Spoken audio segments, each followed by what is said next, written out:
So hi అండి. So USA MBBS గురించి అడుగుతున్నారండి. సో యూఎస్లో ఎంబీబీఎస్ చదివితే పోయా కరేబియన్ ఐలాండ్స్ అవ్వచ్చు, లేదా central America, south America, north America అంటారు కదా, కరేబియన్ ఐలాండ్స్ అవ్వచ్చు, వెస్ట్ ఇండీస్ ఐలాండ్స్. సో ఇక్కడ చదివితే మనకి ఏంటంటే sir 50 lakhs 60 lakhs MBBS complete అయిపోతుంది. అటు నుంచి వచ్చేసరికి మనకి ఫ్రీ మెడికల్ పీజీ, యూఎస్కి అక్కడి నుంచి డైరెక్ట్గా వెళ్ళిపోవచ్చు.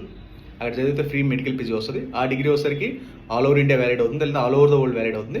మీరు కావాలంటే అక్కడైనా ప్రాక్టీస్ చేసుకోవచ్చు, ఎక్కడైనా ప్రాక్టీస్ చేసుకోవచ్చు అని చెప్తున్నానండి. సో సార్ అలాంటి రూల్స్ రెగ్యులేషన్స్ ఏమీ లేవండి.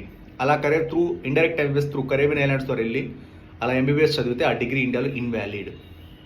ఓకేనండి. దట్టు మీకు ఏదో 50-60 లక్షలు కదండి, అట్లీస్ట్ మినిమం 2 కోట్ల నుంచి 3 కోట్లు అవుద్ది. దాంట్లో సక్సెస్ రేట్ వచ్చేసరికి అంత పెట్టిన తర్వాత సక్సెస్ రేట్ వచ్చేసరికి 1 or 2%.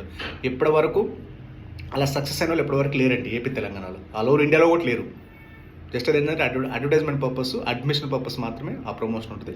అదైతే డిగ్రీ అనేది 100% ఇన్వాలిడ్.